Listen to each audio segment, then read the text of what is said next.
إن الحمد لله نحمده ونستعينه ونستغفره ونعوذ بالله من شرور أنفسنا وسيئات أعمالنا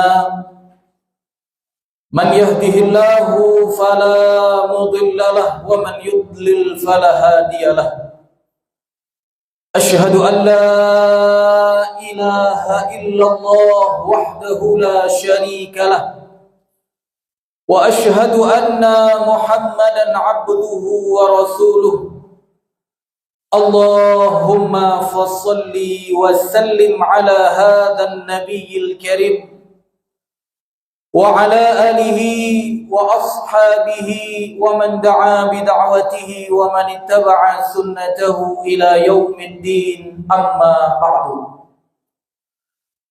عباد الله أوصيكم ونفسي بتقوى الله فقد فاز المتقون وقال الله تعالى في كتابه الكريم يا أيها الذين آمنوا اتقوا الله حق تقاته ولا تموتن إلا وأنتم مسلمون. Sidang jamaah Jumat yang senantiasa dirahmati dan diberkahi hidupnya oleh Allah Ta'ala. Khatib mewasiatkan diri pribadi dan juga jamaah sekalian agar senantiasa bertakwa kepada Allah Subhanahu wa Ta'ala, menjalankan apa yang diperintahkan oleh Allah Ta'ala dan juga Rasulnya, sekaligus meninggalkan apa-apa yang dilarang oleh Allah dan Rasulnya.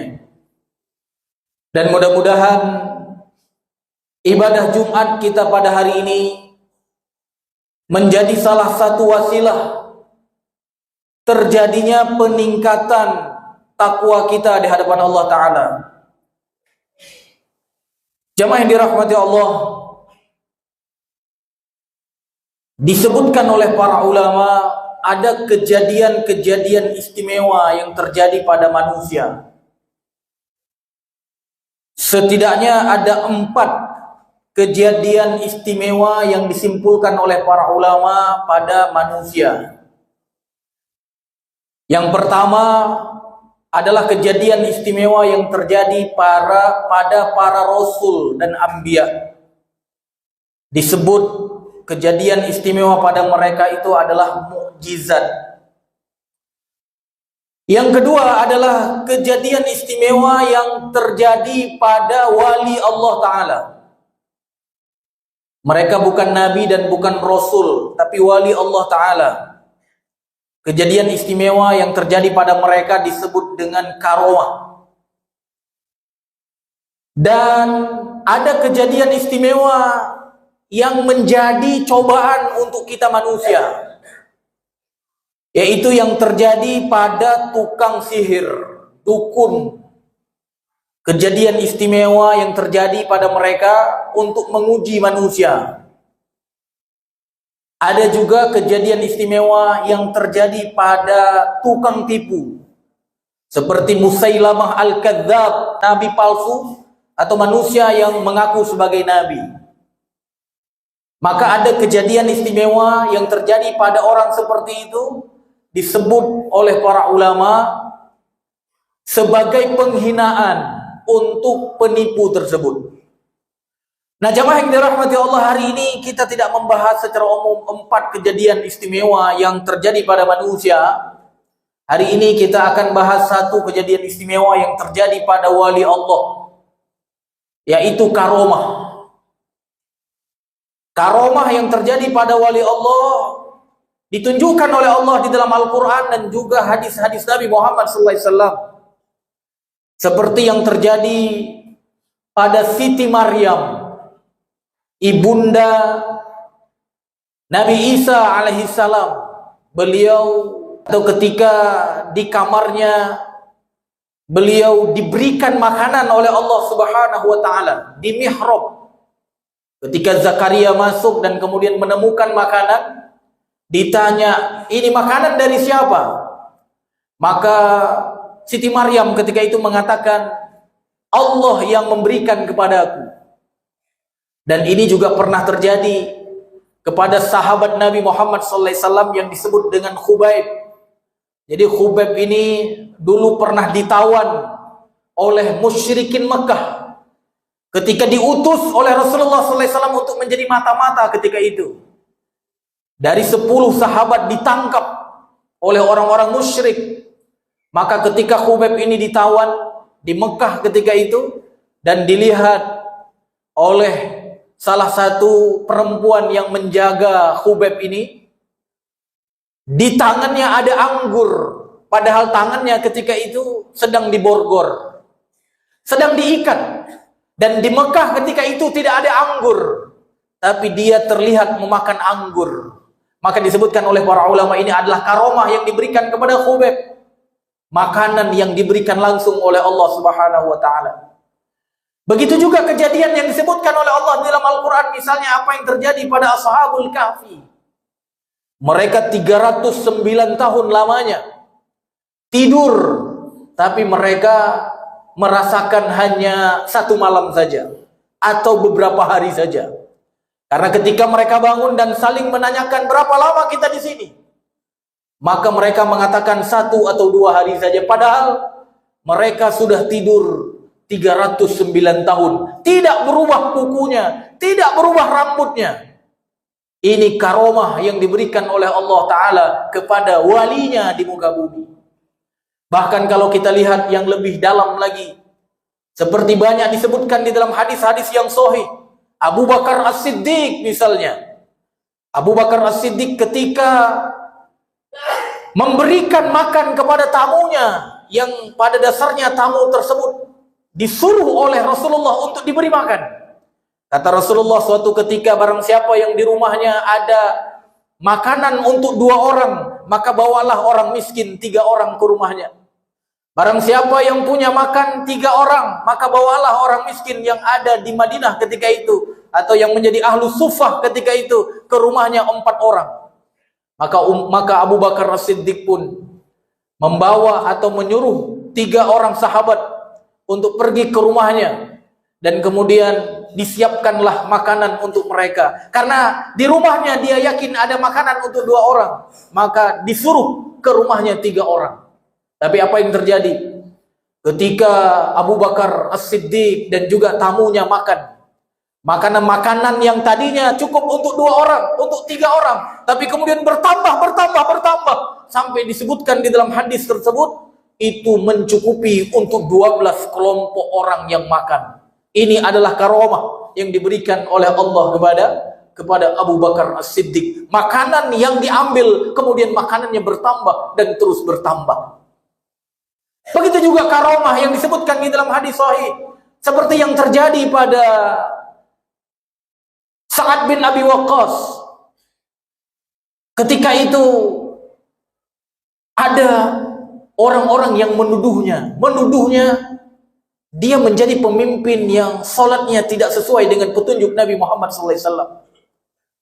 Karena beliau diperintahkan atau diangkat oleh Khalifah Umar bin Khattab ketika itu sebagai gubernur di Kufah, salah satu wilayah di Irak. Maka dituduhlah dia salatnya tidak sesuai dengan ketentuan Nabi Muhammad SAW. Maka Umar pun memecat Sa'ad, dan kemudian Umar bin Khattab membuat tim investigasi untuk meneliti apakah benar bahwa sahabat ini tidak benar salatnya atau tidak sesuai dengan sunnah Nabi Muhammad SAW. Diutuslah tim untuk ngecek di Kufah dan sekitarnya. Maka kemudian ternyata ketika dicek 1 masjid, 2 masjid, 3 masjid, semuanya mengatakan bagus. Semuanya mengatakan tidak ada salah dengan salatnya sahabat ini. Maka kemudian apa yang terjadi? Ketika sampai ke masjid Bani Abbas, ada seseorang yang kemudian mengatakan, izinkan aku berbicara mengenai sahabat ini. Maka kemudian dia mengatakan, sesungguhnya dia adalah orang yang zalim. Kenapa zalim? Karena dia ketika memutuskan perkara, dia tidak adil. Dia adalah orang yang tidak pernah ikut perang. Dia tidak pernah ikut berjihad di jalan Allah. Dan dia adalah orang yang tidak adil, karena ketika membagi harta rampasan perang, maka dia tidak membagi dengan rata. Maka di saat itu sahabat ini pun berdoa kepada Allah. Kalau seandainya dia itu bohong, kalau seandainya dia itu salah, maka ya Allah jadikan umurnya panjang. Jadikanlah dia selalu dalam kemiskinan. Dan jadikanlah dia selalu ditimpa fitnah. Maka apa yang terjadi? Semua doa sahabat ini diijabah oleh Allah Ta'ala. Orang tersebut diberikan umur yang panjang. Bahkan sampai disebutkan sampai saking panjang umurnya, alis matanya itu sampai menutup matanya. Dan diberikan kemiskinan oleh Allah Ta'ala. Miskin, panjang umur miskin, lengkaplah penderitaannya. Dan kemudian apa? Kemudian dia ditimpa fitnah. Apa fitnahnya? Ketika umur sudah tua. Umur sudah tua, bukan dekat kepada Allah, tapi dia masih menggoda gadis-gadis yang ada di jalan. Terkena fitnah. Maka sampai dia katakan, aku telah terkena doanya Sa'ad. Jamaah yang dirahmati Allah, ini bentuk karomah. Untuk bentuk karomah yang diberikan oleh Allah kepada Sa'ad ketika itu, yang doanya dikabulkan oleh Allah Subhanahu wa Ta'ala. Begitu juga apa yang terjadi pada Sa'id bin Zaid bin Amr bin Nufail, ketika beliau dituduh telah menyerobot tanah seorang perempuan, yang perempuan ini mengadukan kemudian kepada khalifah ketika itu, Marwan bin Hakam, salah satu khalifah di zamannya Bani Umayyah. Dan kemudian apa yang terjadi? Dipanggillah Sa'id bin Zaid, dipanggil. Apakah engkau telah merampas atau telah mengambil tanah si fulana?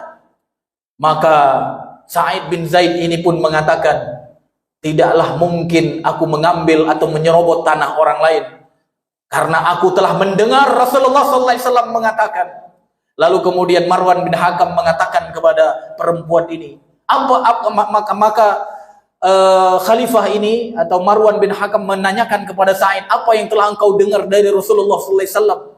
Maka dia pun mengatakan, aku telah mendengar dari Rasulullah SAW bahwa barang siapa yang mengambil tanah orang walaupun cuma sejengkal, maka tanah tersebut akan dikalungkan di lehernya sampai batas 7 lapis bumi.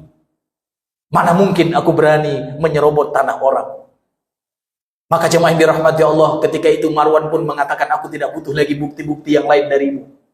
Maka kemudian Sa'id bin Zaid pun berdoa kepada Allah, ya Allah, kalau perempuan ini dusta, menuduhku telah mengambil tanahnya, maka butakanlah matanya dan matikan dia di tanah yang diklaim tersebut. Dan benar, tidak sampai setahun jemaah yang dirahmati Allah, perempuan yang menuduh Sa'id bin Zaid ini mengambil tanahnya, dia pun buta dan kemudian dia tersandung di tanah tersebut dan masuk ke dalam lubang dan mati di tanah tersebut. Ini adalah karomah yang diberikan oleh Allah kepada walinya di muka bumi. Banyak bentuk-bentuk karomah yang lain jemaah dirahmati Allah, yang Allah Subhanahu wa Ta'ala telah tunjukkan kepada kita, dan ini hanya diberikan kepada wali-walinya. Lalu pertanyaannya, siapalah wali Allah? Siapakah wali Allah itu? Maka kalau kita ingin mengetahui siapa wali Allah itu yang diberikan karomah oleh Allah Ta'ala, disebutkan oleh Allah di dalam surat Yunus ayat 62 sampai 64. Di situ Allah Subhanahu wa Ta'ala menjelaskan kepada kita siapa wali Allah itu. Apakah kita layak disebut sebagai wali Allah atau tidak? Apakah kita termasuk wali Allah atau tidak? Sehingga kita layak juga nanti mendapatkan karomah-karomah yang diberikan oleh Allah kepada kita. Maka kalau kita lihat di dalam surat Yunus ayat 62 sampai 64, jelas di situ Allah Subhanahu wa Ta'ala berfirman, ala inna awliya Allah la khawfun alaihim wa la hum yahzanun alladhina amanu wa kanu yattaqun ula lahumul bushra fil hayatid dunya wa fil akhirah.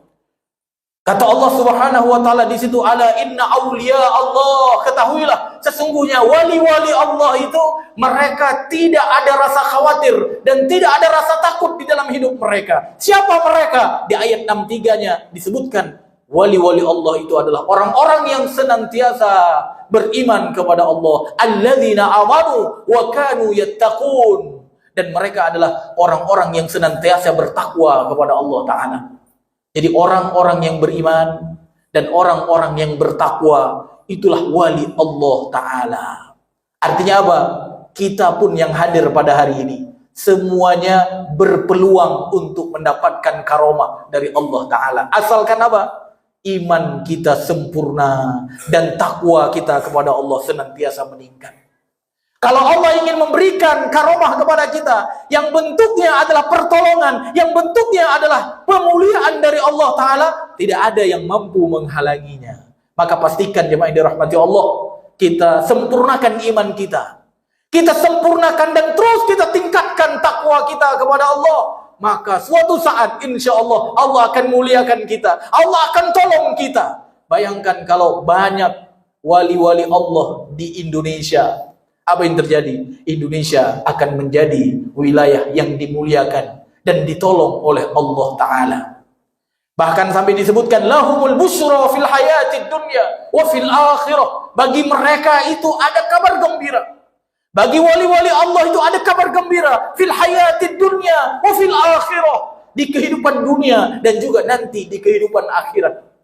Yang disebutkan oleh para ulama di antara kabar gembira untuk mereka di kehidupan dunia apa? Ya, kalau kita lihat misalnya kitab Riyadhus Shalihin, para ulama menjelaskan di antara kabar gembira itu misalnya seorang bermimpi dimasukkan ke dalam surga. Atau seseorang yang lain memimpikan dia. Ada orang yang beriman atau temannya memimpikan dia bahwa dia mendapatkan nikmat dari Allah Ta'ala. Dan diceritakan kepada dia, ini adalah bentuk kabar gembira wali Allah di muka bumi. Atau dia merasa bahagia, merasa senang ketika melakukan kebaikan-kebaikan. Dan dia merasa sedih, dia merasa tidak senang ketika melakukan apa yang dilarang oleh Allah Ta'ala. Makanya disebutkan oleh Rasulullah, tanda-tanda keimanan pada seseorang itu adalah ketika dia beramal soleh, dia bahagia. Ketika dia melakukan kesalahan, ketika dia melakukan kemaksiatan, dia bersedih. Itu adalah tanda keimanan. Dan itu adalah bentuk kabar gembira kepada wali Allah di muka bumi. Begitu juga disebutkan, orang-orang yang baik, orang-orang yang beriman, orang-orang mukmin akan memujinya, akan menerimanya. Tapi perlu juga disadari, jangan sampai gara-gara kita diterima oleh umumnya manusia, padahal mereka adalah orang-orang kafir, padahal mereka adalah orang-orang fasik, kita kemudian bahagia. Jangan. Karena persaksian, penilaian orang-orang fasik, persaksian, penilaian orang-orang kafir, itu tidak ada artinya di hadapan Allah Ta'ala. Tapi penilaian orang-orang yang beriman, orang-orang mukmin yang sejati, maka persaksian mereka akan menjadi saksi, akan menjadi syafaat untuk kita nanti di hari kiamat. Maka ketika ada orang yang memuji kita dan itu adalah dari kalangan orang-orang mukmin, bersyukurlah kepada Allah, karena itu adalah bentuk kabar gembira kepada wali Allah di muka bumi. Bahkan sampai lebih dahsyat lagi disebutkan oleh para ulama, ketika dia sakratul maut, ketika dia sakratul maut, datang malaikat untuk memberikan kabar gembira kepadanya. Seperti kita sudah sama-sama mengetahui di dalam surat Fussilat ayat 30. Innal ladzina qalu rabbuna Allah tsumma istaqamu tatanazzalu alaihimul malaikah. Malaikat datang kepada mereka saat sedang sakratul maut itu. Dan sakratul maut itu adalah di dunia.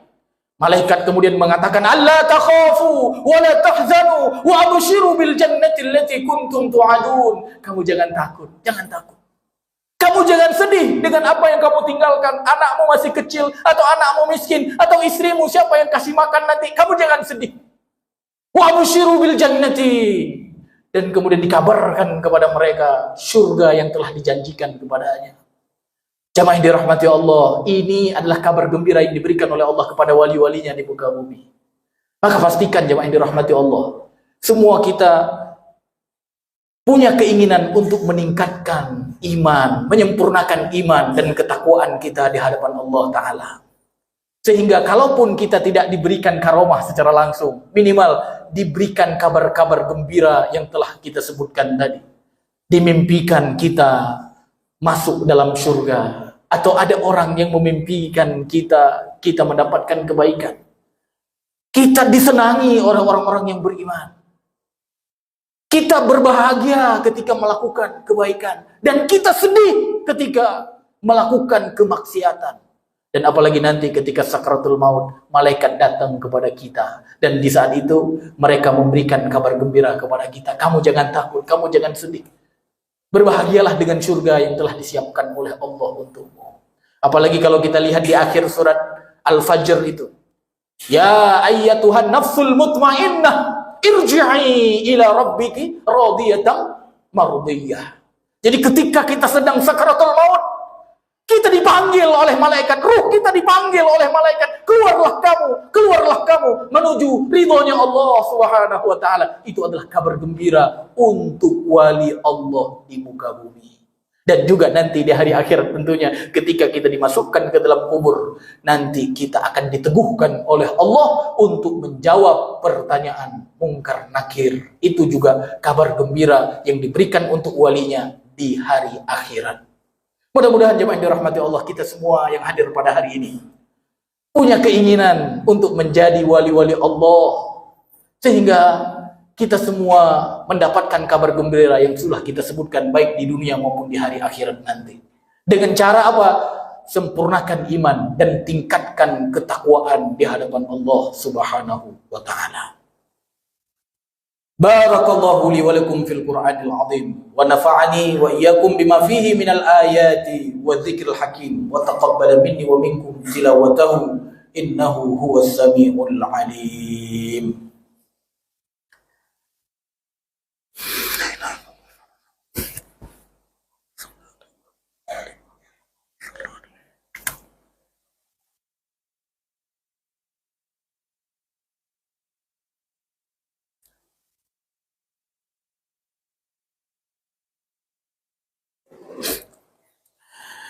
Alhamdulillahi Rabbil Alamin wa bihi nasta'in ala umurid dunya waddin wassalatu wassalamu ala ashrafil anbiya'i wal mursalin wa ala alihi wa ashabihi ajma'in. Ibadallah, ittaqullaha haqqa tuqatih ولا تموتن إلا وأنتم مسلمون. Singkat jamaah yang dirahmati Allah, khatib mengingatkan saat ini kita sedang berada di bulan Sya'ban. Bulan Sya'ban itu adalah bulan di antara Rajab dan Ramadan yang Rasulullah SAW katakan bulan yang dilupakan oleh manusia. Kenapa dilupakan? Karena dia terletak di antara dua bulan istimewa. Bulan Rajab, bulan haram, bulan Ramadan juga bulan yang dilipatkan ganjarannya. Maka di bulan Rajab ini banyak orang yang lupa. Maka jemaah yang dirahmati Allah, jangan sampai kita lupa dengan bulan Rajab ini. Bahkan Rasulullah SAW, bulan di mana beliau yang paling banyak puasa setelah Ramadan itu adalah pada bulan Sya'ban. Ya, sampai-sampai disebutkan menunjukkan bulan Sya'ban ini lebih istimewa daripada bulan Rajab. Jadi kata Aisyah radhiyallahu anha, aku tidak pernah melihat Rasulullah SAW sempurna puasanya satu bulan kecuali dalam bulan Ramadan. Dan aku tidak lihat Rasulullah SAW paling banyak puasa dalam satu bulan selain Ramadan adalah bulan Sya'ban. Maka pastikan jemaah yang dirahmati Allah, kita tingkatkan amal soleh di bulan ini. Dan itu bisa jadi sebagai latihan. Karena nanti begitu masuk bulan Ramadan, kita sudah terbiasa dengan amal-amal soleh. Sehingga apa?